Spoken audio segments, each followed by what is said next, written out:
अस्सलामुअलैकुम स्टूडेंट्स, कैसे हैं आप लोग। उम्मीद करता हूं बिल्कुल ठीक होंगे। स्टूडेंट्स, आज मैं हाजिर हुआ हूं एक बहुत ही इंपॉर्टेंट टॉपिक के साथ और वो टॉपिक है हमारा सर्ड्स। स्टूडेंट्स, आज हम सर्ड्स के बारे में पढ़ेंगे और इस टॉपिक को जब आप पढ़ेंगे स्टूडेंट्स, तो मैथमेटिक्स के और भी बहुत सारे पॉइंट्स आपके क्लियर हो जाएंगे। आपको आपके बहुत से सवालात के जवाबात आज मिलने वाले हैं इस वीडियो में। ये वीडियो बहुत ही अहम होने वाली है, तो इसको एंड तक देखिएगा। आइए अपना टॉपिक शुरू करते हैं। What are surds? ये सर्ड्स क्या होते हैं स्टूडेंट्स? तो सबसे पहले मैं आपको इसकी डेफिनेशन बताता हूं, फिर आगे की तरफ हम बढ़ेंगे इंशाल्लाह। Surds, irrational root of a positive rational number। Surds जो होते हैं स्टूडेंट्स, वो irrational root होते हैं of a positive rational number के।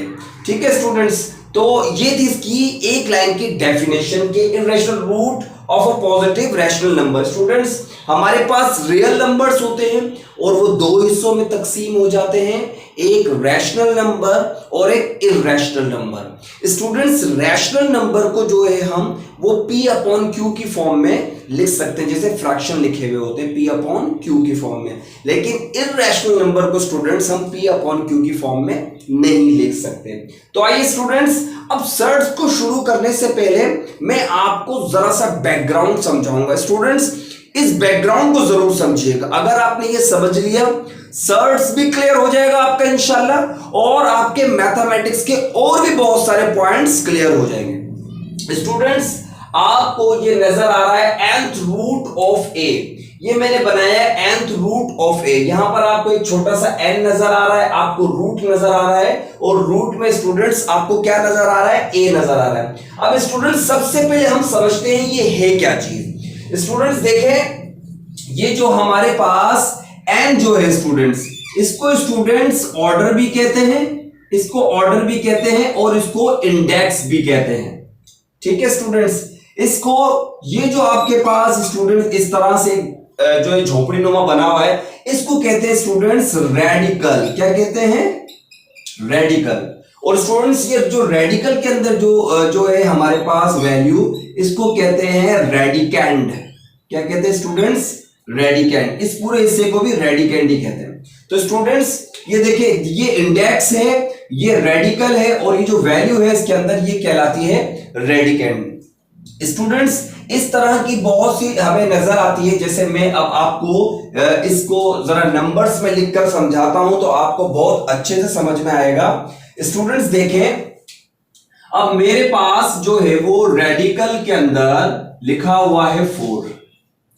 ठीक है स्टूडेंट्स, अब ये बात हमें पता होनी चाहिए कि रेडिकल पे अगर कोई इंडेक्स नहीं, स्टूडेंट्स यहां पर देखिए, यहां पर तो मैंने n लिखा है ना, लेकिन यहां पर इस वक्त कोई भी जो है वो इंडेक्स मौजूद नहीं है।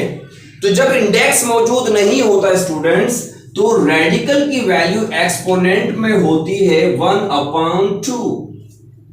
ठीक है स्टूडेंट्स। अच्छा, अब मेरे पास इस रेडिकल के अंदर 4 है स्टूडेंट्स। अब मुझे यह पता होना चाहिए कि 4 जो है स्टूडेंट्स वो 2 का स्क्वायर है। वो 2 का क्या है? स्क्वायर है। तो मैंने क्या किया स्टूडेंट, इसको इस तरह से लिख दिया, 2 का स्क्वायर। लिख सकता हूं, नहीं लिख सकता स्टूडेंट्स? बिल्कुल लिख सकता हूं। 4 लिख दूं या 2 का स्क्वायर लिख दूं। अब मुझे पता है the value of the radical is 1/2। तो स्टूडेंट्स, मैंने ये 2 लगाया और रेडिकल को हटाकर इसकी वैल्यू लगा दी 1/2। 2 से 2 स्टूडेंट्स कैंसिल, एंड हमारा आंसर क्या आ गया? 2। तो हमने देखा स्टूडेंट्स, ये जो मेरे पास 4 था रेडिकल के अंदर, ये रेडिकल से आजाद हो गया। ये रेडिकल से आजाद हो गया। उसके आजाद होने की वजह क्या थी स्टूडेंट? उसके आजाद होने की वजह यह है, 4 के आजाद होने की वजह यह है क्योंकि 4 एक कंप्लीट स्क्वायर नंबर है। किसका स्क्वायर है? 4, 2 का स्क्वायर। समझ रहे मेरी बात स्टूडेंट? इसका मतलब है कि रेडिकल के अंदर वो नंबर नहीं रुक सकता जो कि किसी का कंप्लीटिंग स्क्वायर हो। जैसे 4 2 का स्क्वायर है, 9 3 का स्क्वायर है, 16 4 का स्क्वायर है, 25 5 का स्क्वायर है। ये नंबर रेडिकल में नहीं रुक सकते स्टूडेंट्स, ठीक है स्टूडेंट। और दूसरी बात स्टूडेंट देखें, अगर मैं यहां पर इस तरह से लिखता हूं, फॉर एग्जाम्पल इंडेक्स लगा देता हूं मैं और अंदर मेरे पास है स्टूडेंट्स 8। ये बहुत अहम पॉइंट है स्टूडेंट्स, बिल्कुल इसको मिस नहीं कीजिए, इसको समझिए आप। ये आपकी मैथमेटिक्स के जो आप सवालात करेंगे, चाहे वो ट्रिग्नोमेट्री में हो, अलजबरा में हो, किसी में भी हो, ये आपको बड़ी मदद देगा। सर्ट्स के जरिए आप ये सीख रहे हैं। अभी हम सर्ट्स पर आएंगे कि व्हाट इज सर्ट्स, पहले हम बैकग्राउंड को समझ रहे हैं। तो स्टूडेंट्स यहां पर देखिए, इंडेक्स मैंने क्या लिखा है 3, ऑर्डर भी कह सकते हो आप, इंडेक्स भी कह सकते हो। अब देखिए स्टूडेंट्स, मुझे पता है ये जो मेरे पास 8 है, ये किसका क्यूब है, ये 2 का क्यूब है। अगर मैं 2 को 3 टाइम्स लिख दूं स्टूडेंट्स, 2 इंटू 2 इंटू 2, तो मेरे पास क्या आ जाता है 8 आ जाता है। तो देखिए स्टूडेंट्स, जब कोई भी ऑर्डर या इंडेक्स नहीं लगा हुआ होता तो वैल्यू होती है 1/1/2। लेकिन जब कोई ऑर्डर या इंडेक्स लगा होगा तो 1 में वो वैल्यू आएगी। अब 1/2 नहीं होगी, अब होगी 1/3। अगर यहां 4 लगा हुआ होता तो 1/4, अगर 5 लगा होता 1/5, अगर n लगा हुआ होता तो 1/n। ठीक है स्टूडेंट्स, अब देखिए अब मैंने रूट हटाना है तो 2 के ऊपर क्यूब लगा हुआ है और मैंने लगाया 1/3, ये कैंसिल हो गया। मेरा आंसर दोबारा से स्टूडेंट्स क्या आ गया 2 आ गया। तो स्टूडेंट्स यहां पर आप देख रहे हैं कि जिस तरह से वैल्यू बाहर आती जा रही है, रेडिकल में नहीं रुक रही, ठीक है। ये कंप्लीटिंग स्क्वायर है या कंप्लीटिंग क्यूब है या किसी की पावर 4 है, समझ रहे स्टूडेंट्स। तो वो वैल्यू क्या होगी, रेडिकल से बाहर आ जाएंगी। ये बाहर आने की सलाहियत रखती है स्टूडेंट्स, ठीक है। ये बात मेरी आपकी समझ में। अच्छा स्टूडेंट्स, बहुत सारी वैल्यू ऐसी होती हैं जो कि रेडिकल से बाहर आने की सलाहियत नहीं रखती, ठीक है। अब इसको समझ, जैसे मिसाल के तौर पर मैं आपके सामने लिखूं √3, ठीक है स्टूडेंट्स, ये जो है ये बाहर आने की सलाहियत नहीं रखता। इसके अगर हम √3 की वैल्यू निकालेंगे तो ये बहुत ही बड़ी तवील एक वैल्यू निकलेगी, ठीक है। इसी तरीके से मैं यहां लिख दूं 2√5। अब स्टूडेंट्स अगर आप 2√5 निकालोगे तो एक बहुत ही तवील वैल्यू निकलेगी। अब यहां पर स्टूडेंट्स हमें 2 से 3 टर्म को और सीखना जरूरी है, फिर आप सर्ट्स को बआसानी सीख सकते हैं, समझ सकते हैं, ठीक है। तो पहले हमने क्या समझा भाई, कंप्लीटिंग स्क्वायर या कंप्लीटिंग क्यूब या कंप्लीटिंग 4, जिस तरीके से यहां पर क्यूब आ रहा है। अब अगर अंदर कोई ऐसी वैल्यू जो किसी का 4 टाइम्स है और बाहर 4 लगा हुआ है तो वो भी रूट से बाहर आ सकती है, लेकिन कुछ रूट से बाहर नहीं आ सकती। अगर उनका हम रूट निकालेंगे तो वो क्या निकलता है स्टूडेंट्स, यहां पर हमें टर्म क्या सीखनी है, यहां पर स्टूडेंट्स हमें टर्म सीखनी है टर्मिनेटिंग और नॉट टर्मिनेटिंग और स्टूडेंट्स रिकरिंग और नॉट रिकरिंग। स्टूडेंट्स इन जो है 4 टर्म्स को हमने सीखना है। देखिए स्टूडेंट्स, टर्मिनेटिंग का मतलब क्या होता है, जो वैल्यू किसी से मुकम्मल तौर पर टर्मिनेट हो जाए। जैसे मिसाल के तौर पर फर्ज कर लीजिए कि मैं जो है वो 8 को जो है वो डिवाइड कर रहा हूं 2 से, 2 4 जा 8। स्टूडेंट्स ये कंप्लीट जो है वो मेरे पास हो गया डिवाइड, इसको कहेंगे terminating. The answer is 4, terminate हो गया, खत्म हो गया टर्मिनेटिंग, ठीक है स्टूडेंट्स। एक वैल्यू होती है स्टूडेंट्स जो कि नॉट टर्मिनेटिंग होती है। आपने देखा होगा हम पॉइंट लगा के 0 बढ़ाते हैं, फिर वैल्यू चलती चली जाती है, तो हम उसको कहते हैं नॉट टर्मिनेटिंग। जैसे मिसाल के तौर पर मैं एक छोटी सी मिसाल आपको यहां पर दे देता हूं कि मैं 3 को जो है वो 7 से, या 7 को जो है वो मैं 7 को 3 से 3 2 जा 6।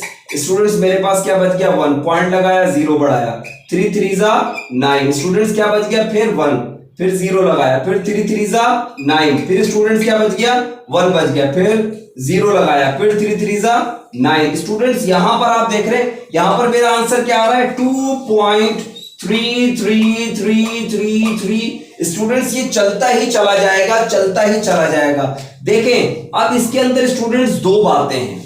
एक तो ये टर्मिनेट नहीं हो रहा, एक तो ये खत्म नहीं हो रहा। दूसरी बात इसके अंदर क्या पाई जा रही है? रिकरिंग। रिकरिंग का मतलब क्या होता है? रिपीटिंग। देखिए एक नंबर रिपीट होता चला जा रहा है, एक नंबर बार बार रिपीट हो रहा है, इसको कहते हैं रिकरिंग। तो ये दो चीजें इसके अंदर पाई गई हैं, एक तो ये नॉट टर्मिनेटिंग है और दूसरा बात ये रिकरिंग है। तो रिकरिंग नंबर को स्टूडेंट्स ऐसे करके आप 2.3 या तो उसके ऊपर ऐसे डैश लगा दे स्टूडेंट्स, या 2.3 या तो उसके ऊपर इस तरह से लगा दे। इन दोनों का मतलब जो होता है वो क्या होता है कि ये 3 रिपीट हो रहा है, ये रिकरिंग है।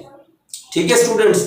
अब स्टूडेंट्स हमने बात को समझ लिया, हमने यहां पर कंप्लीटिंग स्क्वायर या कंप्लीटिंग क्यूब जो कि रूट से बाहर आने की सलाहियत रखते हैं, हमने टर्मिनेटिंग, नॉट टर्मिनेटिंग, रिकरिंग और नॉन रिकरिंग भी समझ लिया।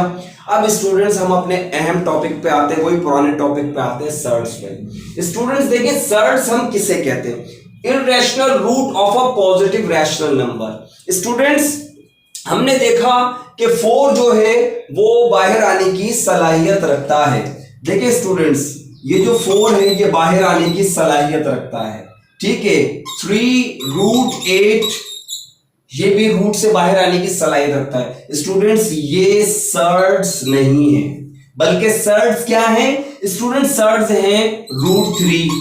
ये क्या है? ये सर्ड है, क्योंकि स्टूडेंट्स जब आप रूट 3 का आंसर निकालते हो तो वो नॉट टर्मिनेटिंग और नॉट रिकरिंग, ना तो वो टर्मिनेट होता है ना उसमें कोई रिपीटिंग पैटर्न आ रहा होता है।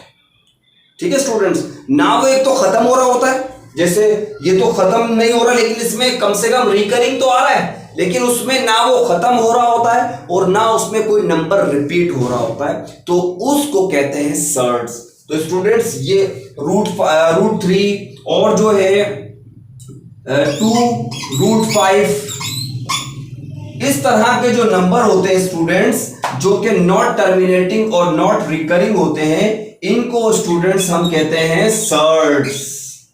इनको कहते हैं हम सर्ड्स।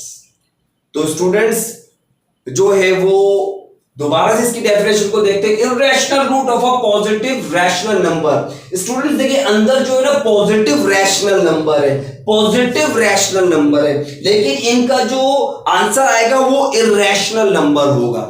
ठीक है स्टूडेंट्स। अच्छा स्टूडेंट्स यहां पर एक बात है कि भाई अक्सर स्टूडेंट्स जो है वो उसको पाए को या जो ई है यूलर नंबर जो है उसको जो है वो पाए को और ई को जो है वो भी समझ रहे होते हैं कि जो है ना ये सर्ड्स है।